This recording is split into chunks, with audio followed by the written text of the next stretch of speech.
శ్రీదేవి గారి కూతురు జాన్వీ కపూర్ తెలుగులో ఒక సినిమా చేస్తున్నారు అంటే అందరూ చాలా సంతోషించారు. అంటే ఆవిడ మన దగ్గర లేకపోయినా, అవును, భౌతికంగా లేకపోయినా ఆవిడ సినిమాలు అలా తీసుకోగలిగాం మనం. ఇప్పుడు ఆవిడ కూతురు చేశారు ఇక్కడ. మరి ప్రేక్షకులు ఎంతవరకు ఆవిడని యాక్సెప్ట్ చేశారు? ఈవిడ నటన ఎలా అనిపించింది అసలు? సో శ్రీదేవి అంటే శ్రీదేవికి అభిమాని కాని వాళ్ళు ఆ తరంలో సో ఎవరు ఉండరు. అంటే నేటి తరానికి శ్రీదేవి గురించి తెలియకపోవచ్చు, కానీ 2 తరాలని ఆమె ఉర్రూతలూగించారు. సో ఎన్టీఆర్ కాలం నాడు, ఆ తర్వాత చిరంజీవి కాలం నాడు కూడా, చిరంజీవి నాగార్జున కాలం అంటే 2 తరాల కథానాయకులతోటి ఆమె నటించారు. ఇక్కడ కేవలం తెలుగులో మాత్రమే కాకుండా, తమిళంలో మాత్రమే కాకుండా హిందీకి వెళ్ళి అక్కడ కూడా నంబర్ 1 అనిపించుకున్నారు. సో దాదాపు 2 దశాబ్దాల పాటు భారతదేశం యువతరాన్ని ఉర్రూతొలగించారు, 2 తరాల యువతరాన్ని. సో అట్లాంటి నటి కూతురు. సో మనకు తెలుసు, ఆమె 16 ఏళ్ల వయసు అనే సినిమాతో ఇక్కడికి వచ్చారు. ఆ తొలి సినిమాతోటే హీరోయిన్గా అందరి గుండెల్లో గుడి కట్టేసుకున్నారు. సో అలాంటి ఆమె కూతురు తెలుగు తెర మొదటిసారి వస్తున్నదంటే చాలామంది ఎన్నో ఎక్స్పెక్టేషన్స్ ఉంటాయి. ఖచ్చితంగా శ్రీదేవి కూతురు అంట, చూద్దామంట అని చెప్పేసి వెళ్ళేవాళ్ళు ఉంటారు. వాళ్ళందరిలో చాలామంది నాకు తెలిసి శ్రీదేవి అభిమానులు మాత్రం చాలా ఘోరంగా డిసప్పాయింట్మెంట్కి గురవుతారు. సో ఈ తరం, ఇప్పటి తరం వాళ్ళకైతే అంత అనకపోవచ్చు, కానీ ఆమెను కేవలం జాన్వీ కపూర్ని ఒక గ్లామర్ డాల్గానే వాళ్ళు చూస్తే అంతవరకు పర్వాలేదు అనిపించవచ్చు. కానీ బట్ శ్రీదేవి అభిమానులు మాత్రం ఖచ్చితంగా డిసప్పాయింట్మెంట్ గుర్తారు.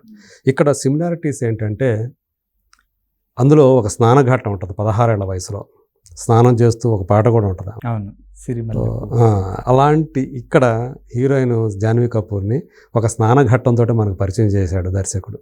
సో ప్రేక్షకులు పక్కన పిక్చర్లు వచ్చి ఉంటుంది, తల్లి వెంటనే ఇంకా శ్రీదేవి గారు వచ్చి 16 వయసులో శ్రీదేవిని అక్కడ స్నానఘట్టంలో చూడదు. ఇక్కడ అసలు ఓపెనింగ్లోనే మనకు అమ్మాయి జాన్వీ కపూర్ అలా స్నానఘట్టంతోనే మనకు పరిచయం అవుతుంది. సో అంటే వరదని ఇష్టపడుతూ ఉంటుంది. బట్ వరద తండ్రి రూపం వచ్చింది కానీ తండ్రి రక్తం రాలేదే అని చెప్పేసి తన స్నేహితురాళ్లతోటి బాధపడుతూ ఉంటుంది.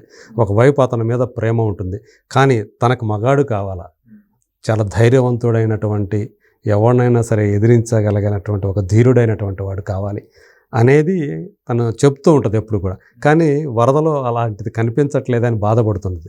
చిన్నప్పటి నుంచి ఇష్టం అతనంటే. సో అలాంటి క్యారెక్టర్ ఇచ్చారు ఆ అమ్మాయికి. కానీ ఎంతసేపు అక్కడే అంతటితోనే ఆగిపోతుంది. ఆమెకి ఒక బలమైనటువంటి వ్యక్తిత్వమే సినిమాలో ఉండదు.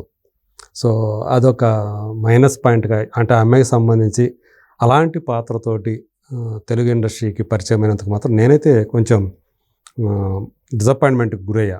సో జాన్వీ కపూర్, ఎందుకంటే వేరే ఆమె హిందీలో చేసినవన్నీ కూడా చాలా వరకు బలమైనటువంటి క్యారెక్టర్లు చేశారు ఆమె. సో హీరోయిన్ ఓరియంటెడ్ సినిమాలు చేశారు ఆమె. తన మీదే తిరిగేటువంటి, తన పాత్ర చుట్టూ తిరిగే కథలు చేశారు ఆమె. ఇక్కడికి వచ్చేటప్పటికి ఇదంతా దేవర కథ. సో కనీసం దేవర భార్యకైనా సరే ఒక వ్యక్తిత్వం ఉన్నట్టుగా మనకు కనిపిస్తుంది. సో దేవర కోసం ఎదురు తన భర్త ఉన్నాడు, ఎంతో నమ్మకం ఉన్నటువంటి వ్యక్తిగా ఆమె శృతి మరాఠీ అని ఏదైతే ఉన్నారో ఆమె కాస్త వ్యక్తిత్వం ఉన్న పాత్రలా కనిపిస్తుంది. ఈమె అలాంటి వ్యక్తిత్వం లేని ఒక క్యారెక్టర్లో కనిపిస్తారు. పైగా జూనియర్ ఎన్టీఆర్ తోటి ఆమె కెమిస్ట్రీ ఎలా ఉంటుందో, వాళ్ళ రొమాన్స్ ఎలా ఉంటుందో అని ఆశించిన వాళ్ళు కూడా భంగపాటు తప్పదు. ఒక్క పాట మాత్రమే, అది కూడా ఒక ఇమాజినేషన్ సాంగ్గా వస్తుంది. ఆ పాటలో ఆమెను మ్యాక్సిమం గ్లామర్ డాల్గానే, ఈ సినిమా అంతా కూడా ఎక్కువగా ఆమెని గ్లామర్ డాల్గానే ఉపయోగించుకునే ప్రయత్నం చేశాడు దర్శకుడు. సో కొరటాల శివని ఈ విషయంలో నేను తప్పుపడుతున్నా. నేను కరెక్ట్గా జాన్వీ కపూర్ని తెలుగు తెరకు తీసుకొచ్చేటప్పుడు ఆమె ఇవ్వాల్సినటువంటి పాత్ర ఇదైతే కాదు అని నేను గట్టిగా చెప్పగలను నేను. సో ఆమెలో మంచి నటి ఉంది, ఆమె చేసినటువంటి హిందీలో చేసినటువంటి సినిమాలు అవి నిరూపించాయి. బట్ అక్కడ స్టార్ హీరోయిన్ కాకపోవచ్చు ఆమె. బట్ ఇక్కడ వచ్చేటప్పటికి ఆమె చేత అలాంటి పాత్ర చేయించారే.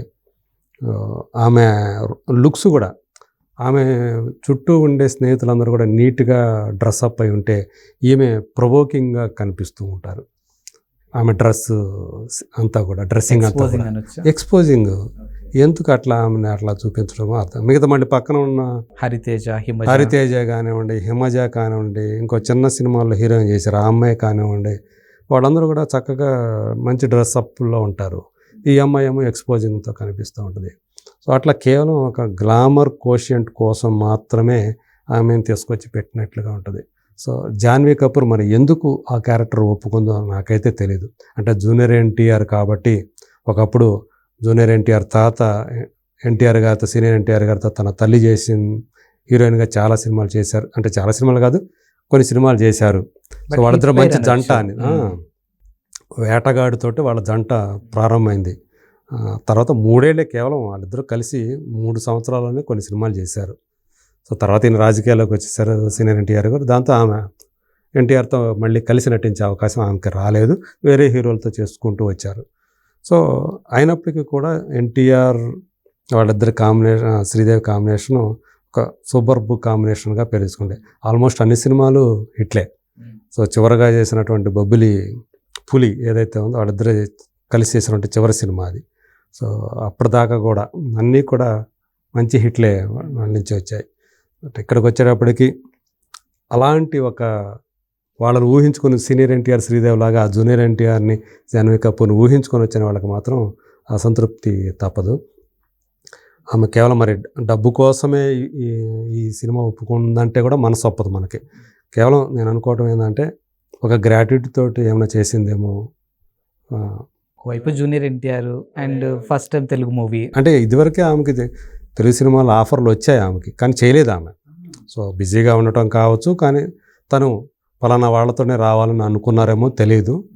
సో ఫస్ట్ అయితే ఈ సినిమాతో వచ్చారు. ఆమె పరంగా మాత్రం జాన్వీ కపూర్, శ్రీదేవి అభిమానులు మాత్రం నిరాశ తప్పదు. అలాగే మంచి క్యారెక్టర్ ఉంటుందని చెప్పి ఎక్స్పెక్ట్ చేసిన వాళ్ళకి కూడా నిరాశ తప్పదు. బట్ ఆమెలో గ్లామర్ను చూసుకున్న వాళ్ళకి మాత్రం కొంత పర్వాలేదు, జాన్వీ కపూర్ అందంగా ఉంది, గ్లామర్గా కనిపించింది అని మాత్రం కొంత వాళ్ళు నేటి యంగర్ జనరేషన్ ఏమన్నా కొంచెం ఓకే అనుకోవచ్చేమో. అంటే జూనియర్ ఎన్టీఆర్ అంటే డాన్స్కి ఒక బెంచ్ మార్క్లా సెట్ చేస్తారు అని చెప్పొచ్చు. మరి జాన్వీ ఈక్వల్గా డాన్స్ చేయగలిగారా? మనకు ఆల్రెడీ వచ్చిందిగా పాట. సో చుట్టమల్లే పాట ఆల్రెడీ మనకు వచ్చేసింది.